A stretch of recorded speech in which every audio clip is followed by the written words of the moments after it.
Hey everybody, this is Zombarina. Woo!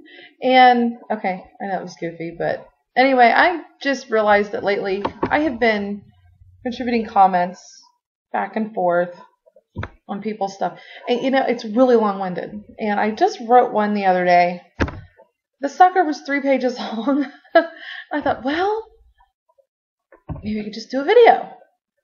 So I figured, well, I'll just read the sucker off and maybe it'll be a little more fun this way. Everyone else seems to have fun with it. I might as well join the crowd, right?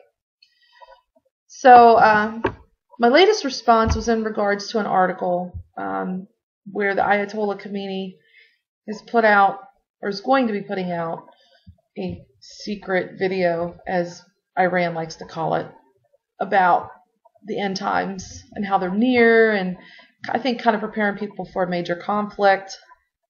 Basically getting everybody in the mood to be martyrs, And I'm like, okay.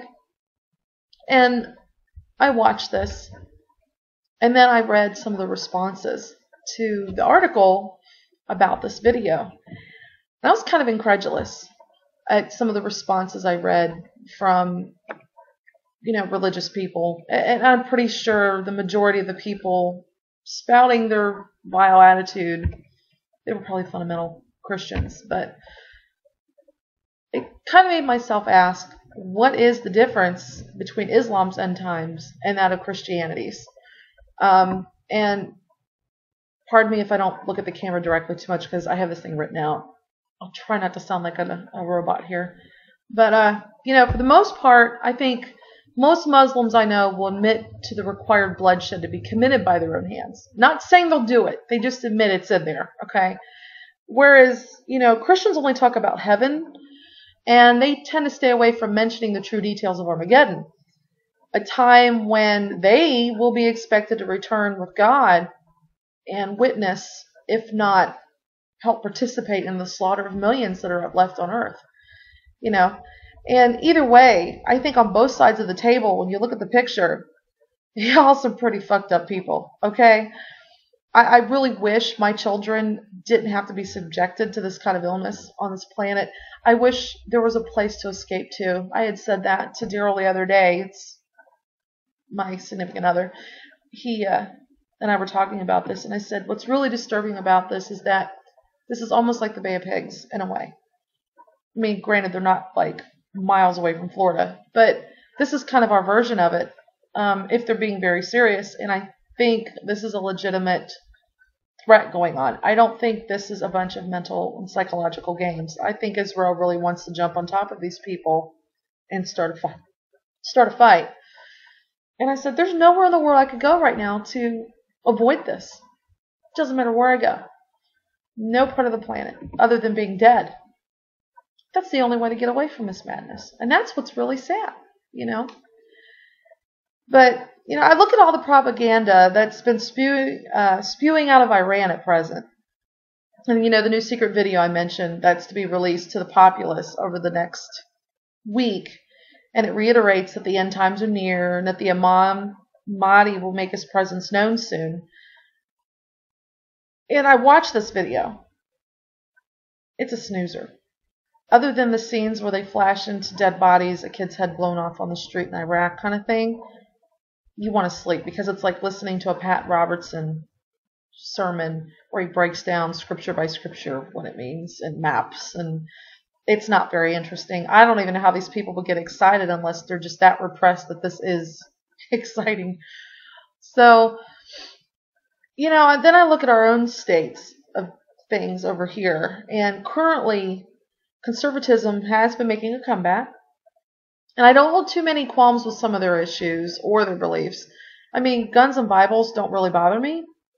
As long as you're not making me read a Bible with a gun pointed at my face, that would probably bother me. But I even, honestly, I do see a need for religion. Our world would probably be horrible without idol worship because people do need a higher presence in order to feel validated at times. And there isn't a medication out there yet that can do what religion can. Hands down. Nothing. Not even street drugs. I'm sorry. They cannot do what religion can accomplish. But Then you see all this religious agenda on the campaign trail this election season, and I do find it upsetting. I see rants and raves against people for drawing a line in the sand and asking school prayer banners to be removed. I see people spewing hate-filled religious speech about gay soldiers, or not gay soldiers, but gays at soldiers' funerals. Oops. And, I mean, they simply are doing it because it's a good venue to get attention. It may be a lawsuit to get money off of the people that they're verbally assaulting. But more recently, the military has also been quietly sweeping out religious references from their uniforms in the, on the battlefield and such. And this is in regards to a patch that the Marines have that says doing God's work with other people's money. And a lot of people are in an uproar about that. They're going on from everything about separation of church and state, and we were founded on religion, this country was, which is a whole nother video, which I will do one of these days, on my views on that one. But it's getting the shit's getting pretty thick, And I really don't have a problem with the military cleaning out religious references. I really don't think that the priests on the battlefield, the chaplains and stuff, I don't know why they're on the payroll, honestly. That's not right. But that's just my point of view. I mean, if these guys are so religious and they're not willing to go to a battlefield without pay, that's not much of a sacrifice in my opinion. But, my bottom line is, I see all these rants and raves and people are upset, and I don't really have a problem with it. But I hear cries from the masses of religious Christians that our country is falling apart and we're losing our moral high ground because of these changes that we're making. Still, last I checked, this has been the most corrupt time in history over the past decade or more, and the majority rule of Christian fundamentalism has been at the helm. More than that, I think people have forgotten the Cold War and its effect on our nation's take on religion and politics. I think that's the real issue here, the underlying problem. And I really think that's what the government is trying to fix. Well, at least Obama is, and he's getting all kinds of flack now for that. But, Christianity was taken and used for propaganda for anti-communist attacks. A great example of that would be our putting the term under God in the Pledge of Allegiance. That was just our way of competing with Russia's anti-religious attitude. We took it to the extreme. Well, if their government's going to be an unreligious state, we'll be religious. We'll be the exact opposite of what they are. Okay, typical kids fighting on the playground mentality, but that's what they did. And the Red Scare was huge, and they found so many ways to justify bleeding away the lines of church and state that I think we eventually just accepted the bias. Now, we are here in the new millennia, realizing that there is no true place for this in our politics anymore. We have seen it demonstrated how letting religious agendas do not mix well in government operations. You can just look at Iran and Pakistan, Afghanistan, Iraq, Chechnya, hell, Turkey. You just look at these places, and yet for some reason, the religious right in our country thinks that this can't happen here. And that's what really bothers me, is the outright denial and naivety about it all. I think part of the problem is that the Cold War era recently ended, and that particular generation, they grew up in this biased political system. They do not comprehend what occurred because they were too young to know. These children experienced the media propaganda blitz with movies like The Robe, The Ten Commandments, Samson and Delilah. The music industry did its part as well. It released hits like Somebody Up There Likes Me. He's got the whole world in his hands. We all know that song. Even some programs on TV would go so far as to call failures in the Soviet space program a result of godlessness. That sounds like something out of V for Vendetta, Then you had shows like The Catholic Hour, This Is the Life. I've actually caught that show a couple of times on reruns. And they would go on about being a good American, being a good believer, and talk about the domestic threat of communism. That's a fun term, domestic threat. We hear that all the time now. We have a domestic threat of radical terrorism, radical Islam. These are domestic threats. They just had a thing where the FBI is saying now that we have governmental domestic threats, meaning people are so pissed off with our government, we risk them doing something stupid, which I think is typical. I was waiting for that bomb to drop after Obama signed the law about the indefinite detainee of terrorists on American soil, including citizens. There you go. They found a way to classify us now. So teabaggers, be careful. They're watching you.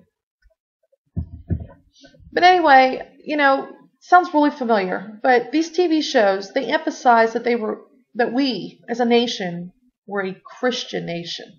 Not religious, but Christian. And even more disturbing was that the majority of these shows, they aired on Sunday mornings, right alongside the morning news. Thus, you're putting government and church in lockstep in the media, which is the biggest source to get people on board is communication. The bottom line was, if you weren't a Christian, you were a commie. And that was the bottom line. And, after harrowing experiences with Nazis in Japan in World War II, all the atrocities they saw on the battlefields, people didn't want to fail at being a good Christian, which meant being a good American, a good patriot. It's amazing how they twisted that. But my point is that many of these things you see atheist-based lawsuits going on about, they're Cold War era propaganda issues. Nativity scenes at the town hall lawn, school prayer banners, 10 commandments in the front of school buildings, government buildings. Okay, these are remnants of a long ago ended war. And people just are having a hard time letting them go or understanding what they actually represent. I really feel that Americans are starting to realize that faith is just that. It is not a political agenda like that of Iran. It is not a means to fix our economy. It's a comfort for the soul, and that's what it should be. It has no place in our government policy making. I strongly believe supporting Israel is a mistake. I can't tell you how many times they backstabbed us at this point, and how many times have we caught them instigating conflicts to begin with. Just outright instigating everything. Now, don't get me wrong. It's not all on them. There is a searing, bigoted hatred of these people in the Middle East. Sadly, though, I think it's the Muslim doctrine, and well, not Muslims, but the Islamic doctrine, at least in the Quran, it does take a stance directly against them. And that's essentially what blows my mind, because we listen to all of this, and then we are headed towards the same hardline stance with our own religious doctrines. And I just don't understand how we don't see this madness in that line of thought. We can look at others and judge, right? But we'll still go and look in the mirror. And it's just total self-denial about our own path. And that's it, I think, for now.